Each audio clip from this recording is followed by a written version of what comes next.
Hello guys, welcome to Econ Show. In this video, we will be discussing from question number 31 to question number 40.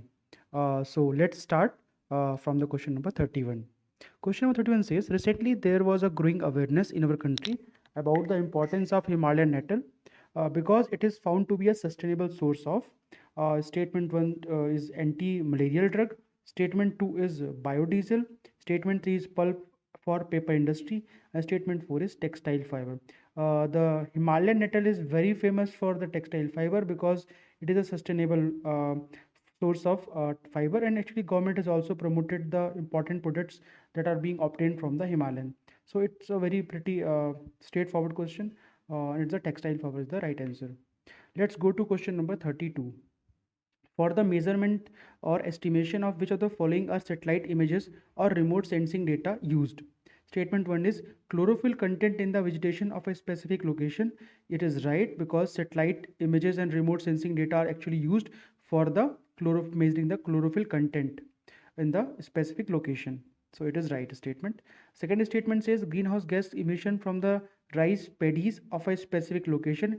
It is also rice greenhouse gas emissions because rice actually is one of the large emitter of the greenhouse gases, and so the gases that are being emitted from the rice fields are being captured through the remote sensing data and are being recorded for a specific location. So satellite data are being used for measuring such things. Statement 3 is land surface temperature of a specific location. Again, radiations are again being captured by the satellite data through images and remote sensing, and so all the three statements are the right statements. So we can say option D is the right answer.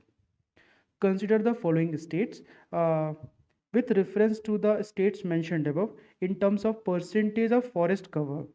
Question is about percentage of forest cover to the total area of the state. Which one of the following is correct ascending order? So question is about which one has the lowest, and to the you have to go to the highest order. So it's about the percentage of the forest cover to the total area of the state. That is, they are talking about the density of the forest cover. So density of the forest cover, that is the question being asked, and we have to arrange them in the ascending order. So we know that Maharashtra has the lowest density. It has about 15% forest cover with reference to its total area, and state of Madhya Pradesh has about 25% forest density, and state of Odisha has about 31% forest density, and Chhattisgarh has the highest among the four states, and it is about the 40% forest density. So we can easily arrange them in ascending order. So option 3 should be the first point.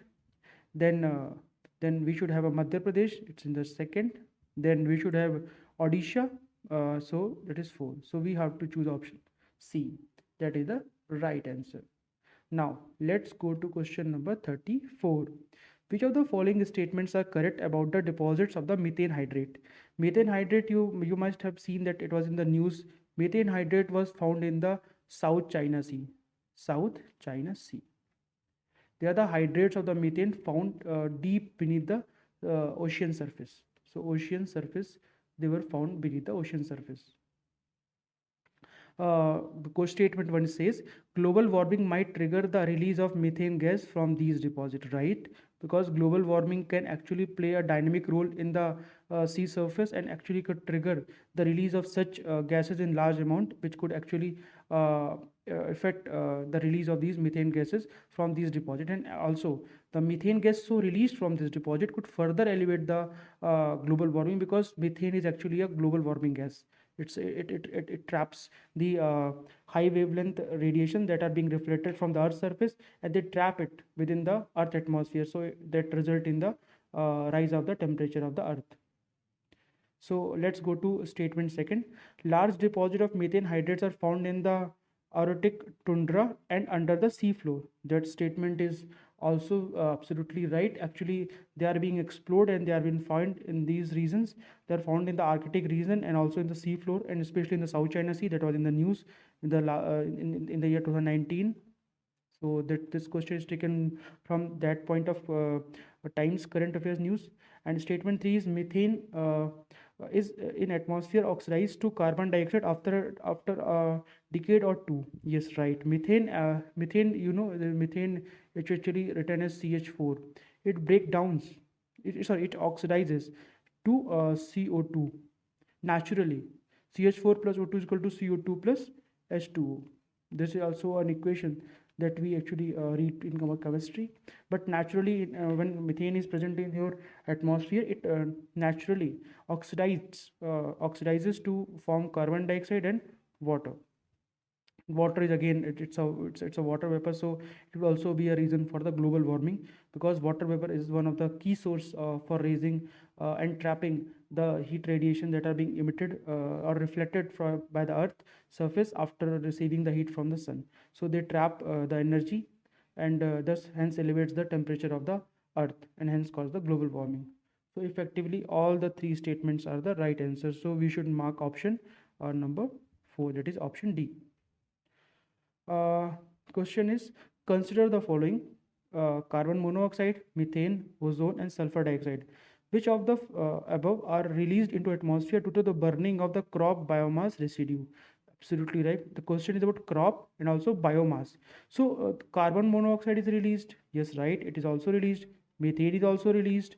Ozone in some fraction is also released. Sulfur dioxide is also released. So effectively, all are released when we actually burn the crop or biomass residue, because it has certain fraction of all these gases in it. Although the concentration may vary, but it has all these following kinds of residues which are there, and so if we burn these, we get all these kind of air like carbon monoxide, methane, ozone, and sulfur dioxide. Now let's go to question number 36. Question number 36.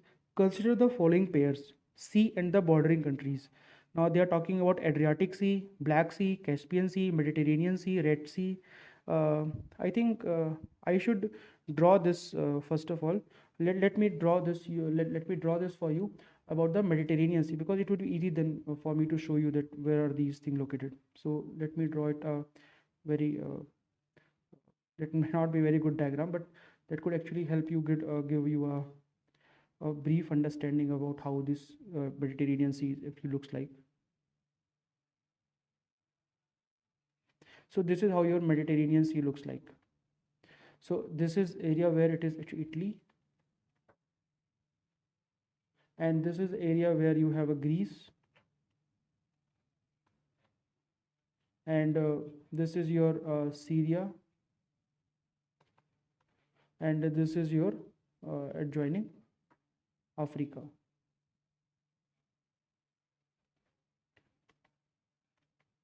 So now let's go to question 1. The Adriatic Sea. So we know that it between Italy and the Greece and all these adjoining countries, this area is called Adriatic Sea. This is Adriatic Sea. This is important. This area is called Adriatic Sea. This entire area is Adriatic Sea. So and option is Albania.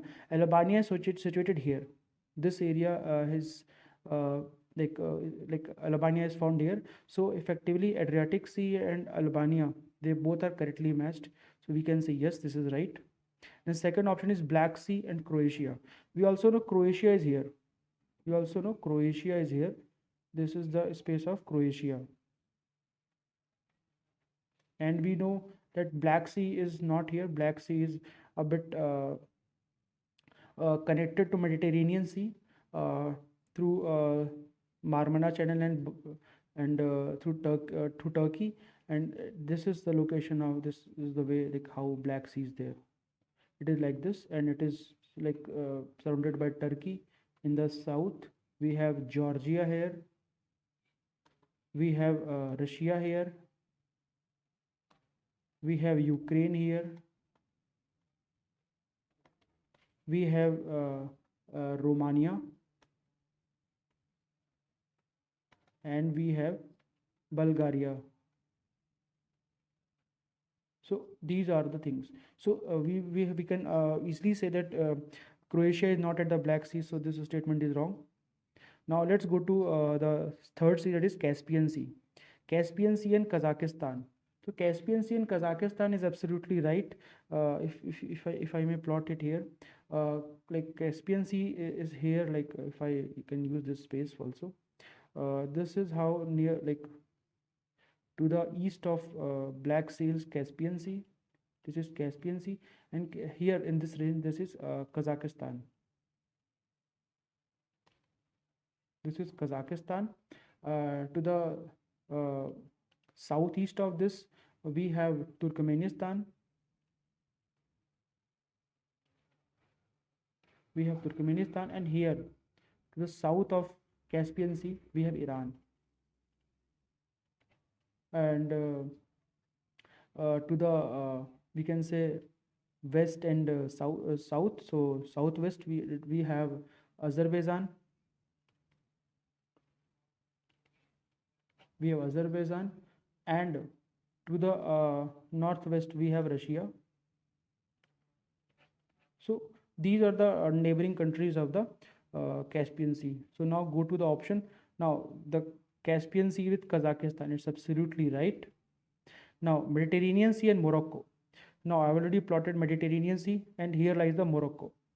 Morocco is in this very northwest of this Africa, and it's actually the Gibraltar Strait that separates the Spain. Here is the Spain, and here is the Morocco. So Gibraltar Strait actually separates these two parts. So I can call it Gibraltar Strait, and the Mediterranean Sea has Morocco. So this statement is absolutely right. And the final fifth option is Red Sea and the Syria. That Mediterranean Sea and Red Sea are connected via Suez Canal. So if I can use this space to like plot this, this is how the Red Sea is there, and Red Sea is here, and we have Syria here. So Syria and Red Sea are quite far from each other. So I could say Red Sea is not bordering with the Syria, or Syria is not bordering with the Red Sea. So effectively, I have 1, 3, and 4 right. 1, 3, and 4 right. These 1, 3, and 4 right. These are the final answer. Now let's move to the next question. Question number 37. Among the following, which one is the largest exporter of rice in the world in the last 5 years? So this question was asked in the year 2019. So it was asking in reference to 2013 to 18. So with reference to 2013 to 18, then India was the largest exporter of the rice in the world. Actually, India replaced Thailand then. India then replaced the Thailand. Nowadays, Vietnam is the second largest exporter of rice, and India is the largest exporter of rice. So this you can say one, and this you can say second. So these are the possible ways of answering it if it comes in the next prelims examination. Now let's go to question number 38. Consider the following pairs. There's the glaciers and rivers.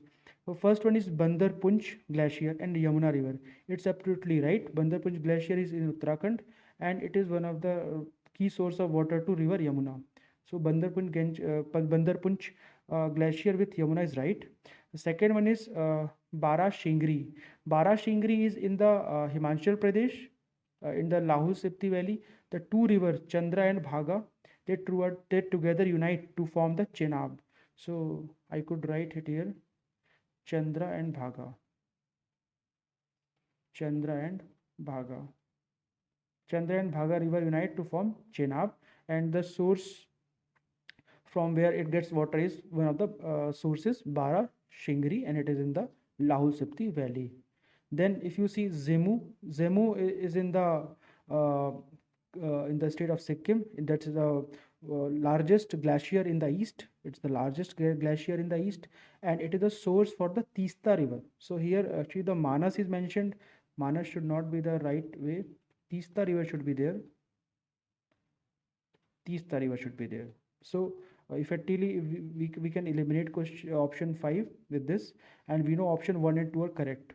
That is option A is right. We also know that Siachen. Yes, Siachen is also the source of river for the Nubra River. Nubra River is a tributary of the Shyok River. Nubra River is a tributary of the Shyok River, and Shyok River is a part of the Indus River system. It a part of Indus River system. So all these are connected. We can very well remember all these things uh, for the future references, because these things could be asked in next year also. So let's go to question number 39. In India, the use of the carbofuran, methyl parathion, and phorate and triazophos triazophos is viewed with apprehensions. These chemicals are used as apprehensions because they are damaging your soil. They are damaging the uh, your inorganic content in the food, and they are actually the pesticides in agriculture. They are being used as a pests. Pest means to kill the rodents, to kill the insects, those who are like causing damage to the agricultural crop. But problem is that excessive use of these pesticides are actually leading to soil issues, poor soil fertility, soil quality is getting affected, and also the chemicals being used in the agriculture is being actually being absorbed by the plants, and when they are consumed by the animals and humans, they get accumulated in the human body, and that's called the problem of the bioaccumulation. Bioaccumulation is the reason for this. So this is a very straightforward question. If you remember it, you can easily take it. So it's a right option. Option number A is the right answer. So let's go to question 40. Question 40 says, consider the following statement. Under Ramsar Convention, it is mandatory on the part of the Government of India to protect and conserve all the wetlands in the territory of India. Actually, Ramsar Convention treats with the Ramsar site, not to the all the wetlands. So this statement is wrong because it relates to the Ramsar sites. Ramsar sites only. So they related to the Ramsar sites only and not to all the wetlands of India. So we can easily say that statement 1 is not right. Now we have to check 2 and 3. Let's go to statement second. The Wetlands Conservation and Management Rule 2010s were framed by the Government of India based on the recommendation of the Ramsar Convention. This statement is not right. It is not based on the recommendation. Government of India has itself framed these rules by suiting its own conditions, by matching the needs and demands, how it would be able to maintain. So it is not on the basis of the recommendation. However, India is a part to the Ramsar Convention treaty. Ramsar is a city in the Iran, and Ramsar Convention took place in the year 1971. So that's not the right way to go. So we can actually get to option C already, but let's read what the statement 3 says. The Wetland Convention and Management Rule 2000 also composes the drainage area of the catchment regions of the wetlands as determined by the authority. Absolutely right. It actually encompasses the drainage area. It encompasses the drainage area or the catchment regions of the wetland as determined by the authority. It actually encompasses all the area. So statement 3 is absolutely right. I think you might have liked the video. So stay tuned to it. Kindly like and subscribe it. Thank you.